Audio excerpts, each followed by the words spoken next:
Buenos días, hermanos, hermanas. Espero que estén todos bien y siempre acompañados de nuestro Señor.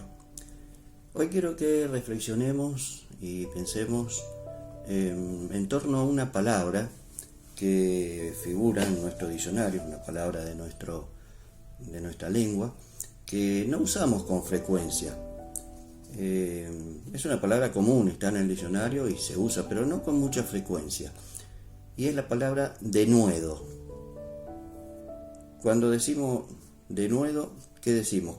¿Cuál es el significado de la palabra denuedo? Denuedo es el valor, energía y decisión con que se ejecuta una acción. Eso es la palabra denuedo, eso es lo que significa denuedo. Cuando nosotros hacemos algo con denuedo, quiere decir que lo hacemos con valor, con energía y decisión. Y esta palabra aparece 3 veces en el libro de los Hechos, en el capítulo 4, entre los versículos 13 y 31, aparece 3 veces esta palabra. Y aparece en el contexto de una historia que se narra ahí en el libro de los Hechos, que no lo vamos a leer todo, se lo resumo brevemente, que es cuando, después de haber recibido los discípulos el bautismo del Espíritu Santo, cuando recibieron el Espíritu Santo, una vez que Jesús ascendió a los cielos, ellos comenzaron su tarea de predicar el Evangelio y hacer milagros y sanidades, y se iba extendiendo su fama por todo el territorio, y realizaban un montón de esas acciones, y lo hacían con mucho entusiasmo, con mucho ímpetu, y la gente se maravillaba y se convertían de a miles, y el Evangelio se extendía, y todos veían que estaba pasando algo distinto, algo que realmente era revolucionario para esa época. Y estaban los líderes religiosos de aquel momento, los fariseos, saduceos y todos los demás, que siempre estuvieron persiguiendo a nuestro Señor Jesús porque no le gustaba lo que Él decía de ellos, con toda razón, por supuesto. Recuerden cuando los llamó sepulcros blanqueados, o sea que por fuera muy lindos, un monumento muy bien hecho y todo lo demás, pero por dentro llenos de corrupción.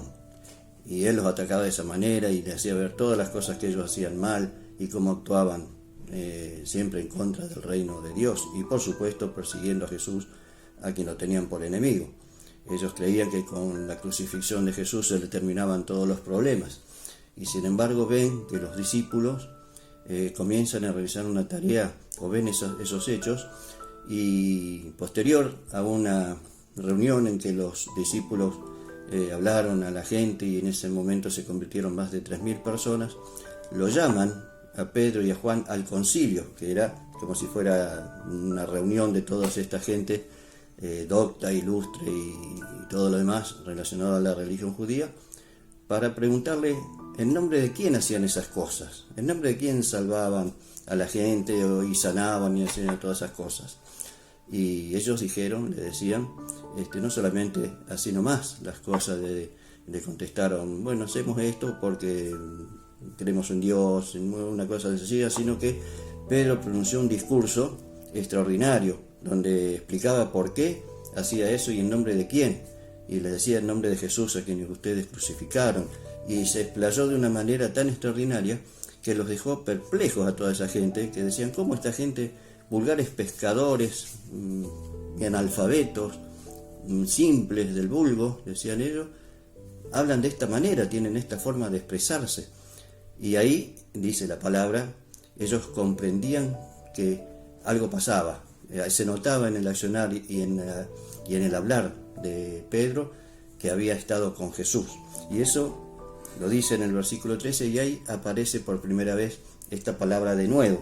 Dice el versículo 13 de los Hechos capítulo 4.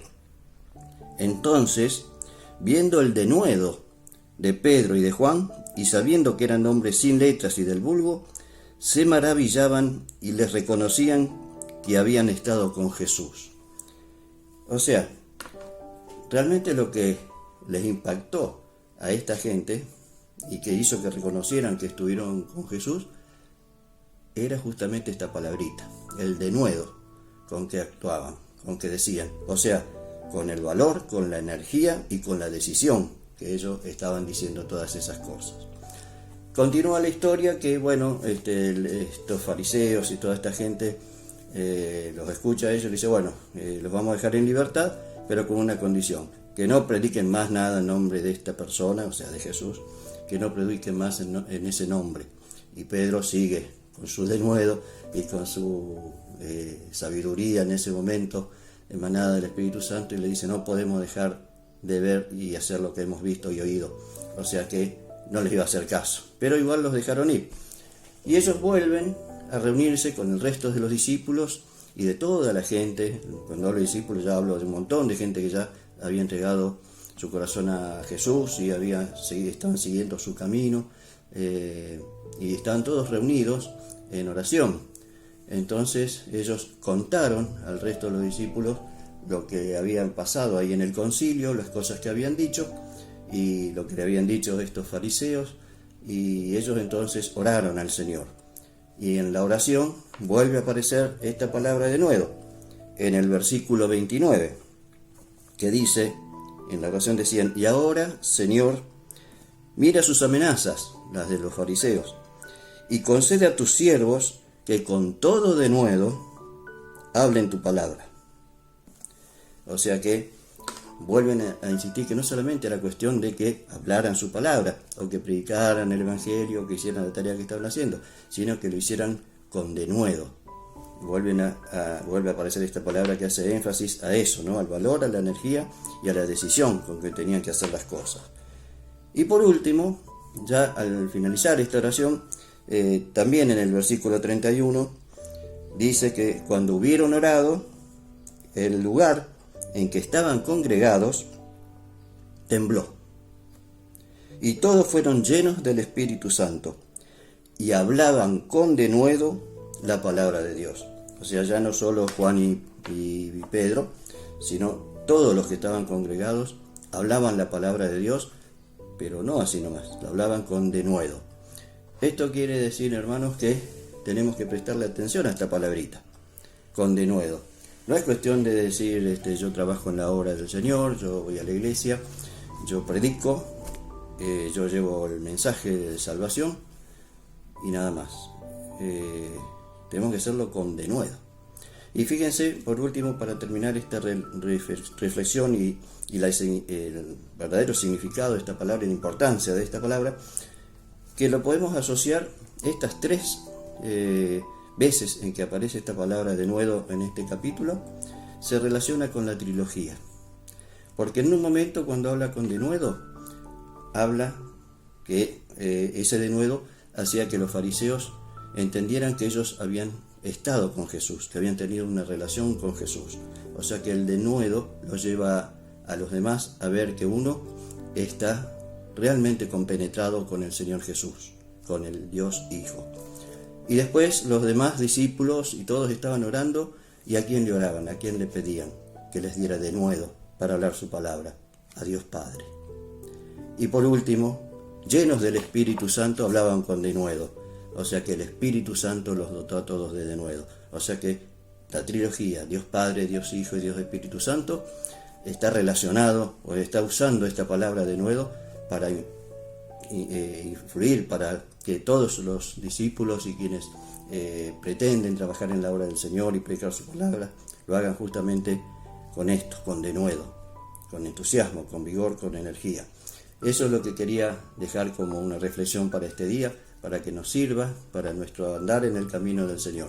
Que no solamente basta con decir soy un hijo de Dios y escucho su palabra y predico su palabra y hago sus obras y hago actividades en distintas funciones de la obra del Señor, sino que esta palabra nos está indicando que tenemos que hacerlo con denuedo, o sea, con valor, con energía y con decisión para ejecutar todo este tipo de acciones relacionadas al camino de la vida, hacia la vida eterna y en la obra de nuestro Señor.